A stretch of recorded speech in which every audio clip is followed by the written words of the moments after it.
Those millions, Sam Silverstein was starting successful businesses way back in college. Since then, he's generated more than $100 million in sales. He's helped 60,000 people who subscribe to his newsletter make millions, but you're getting all the knowledge and experience. Accountability is the highest form of leadership because accountability is a commitment between people. It's a commitment from the leader to those people around them first, and then an inspired commitment in return. Don't make or accept excuses. Don't make excuses when you fail, and definitely don't accept them from others either. That's what leadership is. It's taking the responsibility for the people you lead. You have the ability to impact their life beyond a surface level. Accountability in a culture inspires creativity and innovation and openness to change. And when organizations are creative, innovative, and they're willing to change, they leave the competition behind.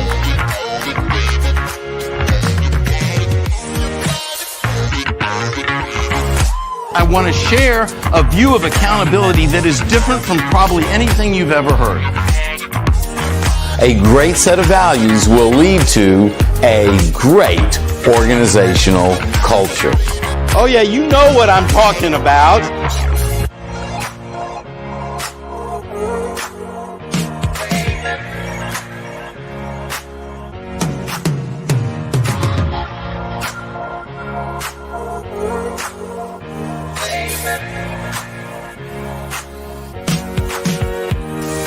10 books later and a whole bunch of other stuff is passed through, but my focus is on accountability because what I discovered is that accountability is the foundation for becoming the best that we can become, both individually but also as an organization.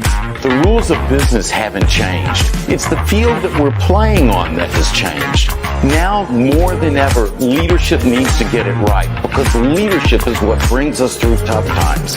And accountability is the characteristic that will create sustainability today and enable acceleration as we move forward tomorrow. And we are live.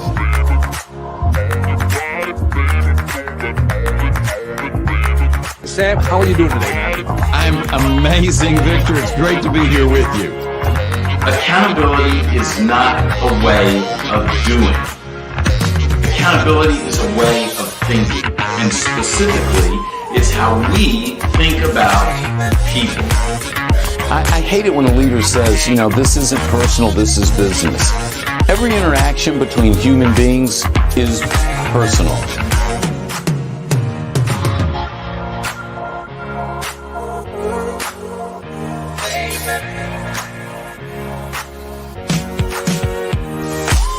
Good leaders always turn to the people they know that will have the right answer, right? They affect your life beyond the surface level. Along the way, you will discover there's some few bonuses that I've planted in there for you that I think will bring a lot of excitement.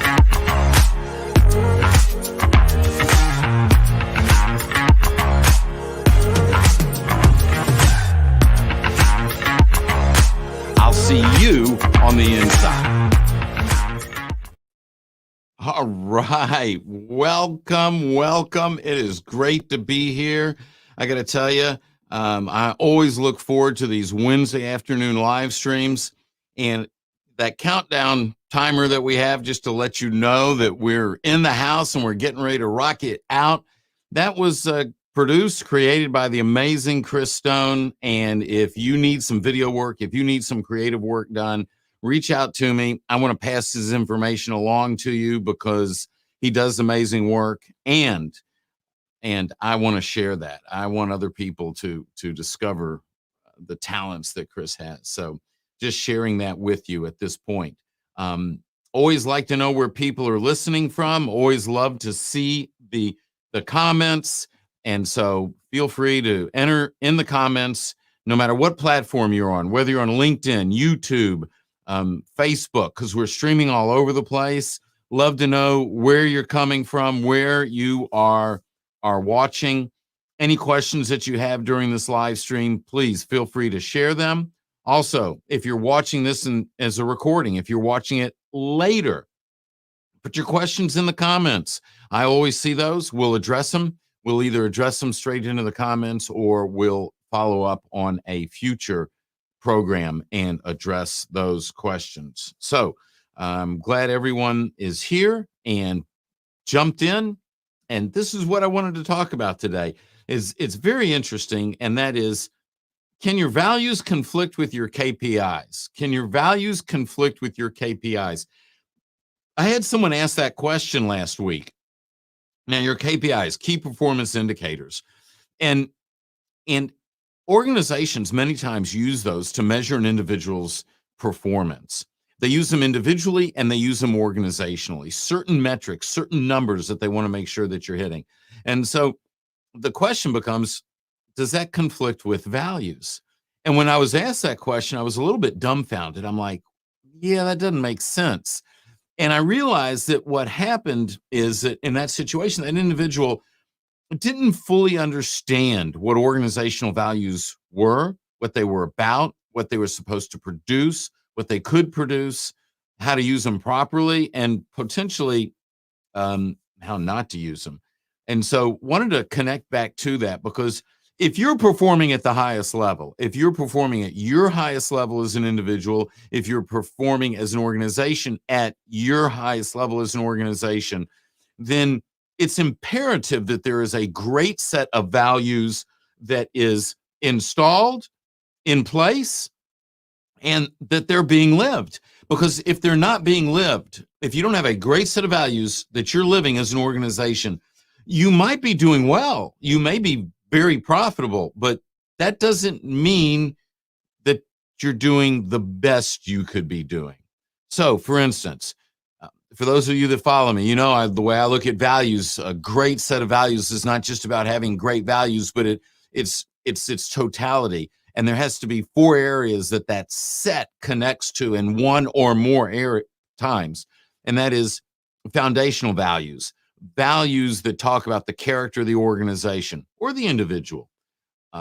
Professional values, what is excellence here? Relational values, how do we go about building relationships, both internal in the organization and external? Now, a lot of times organizations are great at focusing on the external, but they don't take care of the internal. And let me tell you, your external relationships can never exceed the quality of your internal relationships. Let me put that another way.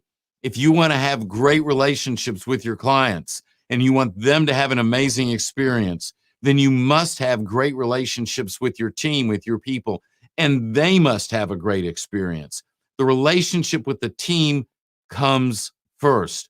Otherwise, you're putting profits before people. And as soon as people feel that they come after profits, well, that's a slippery slope. And then the 4th area that your values need to connect to is that your values there needs to be community values. How do you connect to and serve the community in which you live and which you operate? And those values are critically important, because it is fulfilling and living those values that actually, it's in those moments that your team will come together in a way that they could never come together at the water cooler. They could never come together sitting side by side in the office, because when you're in service together, you're providing something that is much greater than you are, and it's much greater than the business. Your conversations are different, your experiences are different, you connect on a different level. But, and here's the good part, that connection, that deeper, more meaningful connection, it comes back to the workplace. And so you communicate better, you work better together, you're there for each other. And that's why those values are important as well. So back to the question, can your values conflict with your KPIs? So my question is, what values are going to conflict with KPIs? Are they foundational values, meaning the character of the organization? For like integrity, is living with integrity going to get in the way with our performance? Well, could we sell more if we lied to the customer? Maybe in this split moment, but over time, would you keep the customer? Over time, would they be referring you? Professional values, excellence. What is excellence here? Do we get our work done at a level of excellence? Do we do it on a timely basis? However, it's defined in your organization. That certainly isn't going to conflict with KPIs. And maybe it's, I don't know, Maybe it's your relational values. Are the relationships going to interfere? Um, I building deeper, more meaningful relationships within the organization going to bring down your performance? Is better communication and enhanced teamwork, better engagement going to bring down performance? I don't think so. And then the community values of how you support your community. I just don't see that getting in the way. And so I think that what happens is sometimes people think that values are all soft and mushy, but values are about people. It's how we get along. It's how we communicate. It's how we're going to perform our task. It's how we're going to serve each other. It's how we're going to serve the customers. It's how we're going to connect to and serve the community. And I believe that if you're maximizing all those areas, then you're going to maximize your KPIs. You're going to maximize them individually, but you're also going to maximize them as an organization. If you have any questions on this, don't hesitate to put it in the notes. All right. I want to share something else that connects to this because I had this question asked just this morning. We were on Clubhouse doing our C-suite culture conversation. And if you're not on Clubhouse and it's in beta, it takes an invitation. If you need one, I have some extras, but the platform right now is only for iPhones. But Clubhouse is a great place to meet, communicate, build your network out. We were talking about culture. Someone asked me today, do leaders sacrifice sales profits to have a great culture? And so this sort of connects back to the question that came up last week. And I'm like, I still don't get that. Great culture doesn't mean everyone gets a free lunch and a free back massage twice a week. That's not what a great culture is. A great culture is a place where people want to go to work. They want to be there with the people around them, that they're connected with the people. They feel that the culture is about them. It's a place where they can excel, where they can be themselves, where they can be their best, where they are free to make mistakes, learn from those mistakes, and move forward, where it is safe, not just physically, but emotionally. And because they're building better relationships, they're working together, they're achieving more, they are more engaged, they are more productive, and an organization is more profitable. So the question that was asked today, do leaders sacrifice sales or profits to have a great culture? Absolutely not. Actually, it's the exact opposite. When you have a great culture, then what happens is you are helping individuals be their best, and collectively as an organization, you are being your best. And so you're maximizing your sales, you're maximizing your profits, you're maximizing your employee retention, you're maximizing your customer retention, you're maximizing creativity and innovation in the workplace, you're maximizing great relationships, you're maximizing communication, you're maximizing teamwork, you're maximizing leadership, you're maximizing engagement, productivity, profitability.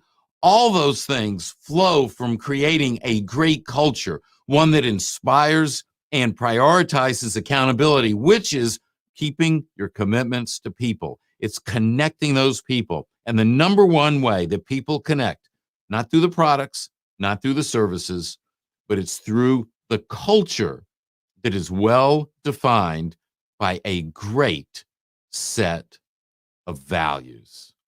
So, do values conflict with KPIs? No, they don't. And if you feel that they do, then we need to step back and look at what your values are, how they're being lived, and what those KPIs are. Because if you have a great set of values, you're going to be able to promote and excel at the KPIs. All right. I love coming on here and sharing with you. I love having the opportunity to discover where your needs, where your interests are. And be sure, leave something in the comments. Let us know how this message resonated with you. Let us know if there's something that you want to hear more of. Let us know if you have questions, concerns. Let me know if you disagree with something. I would love to engage that conversation because that's how we grow together.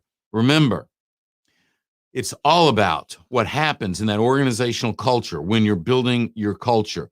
And it's a gift for you today, something that'll help you. If you want to look at your values, check out on my website, samsilverstein.com/values worksheet. And you'll get a free download. It'll help you look at your values. You can look at them individually. If you want to work on them individually, you can look at them for your organization. And if you want to talk to me about helping you refine your values, define your values, or establish your values in your organization to build and sustain a stronger culture, then just reach out to me at hello@samsilverstein.com. Until next time, well, I look forward to being together and sharing with you. Let me know if you have needs. Leave it in the comments, and I'll see you on the next live stream 2 weeks, Wednesday afternoon. Take care.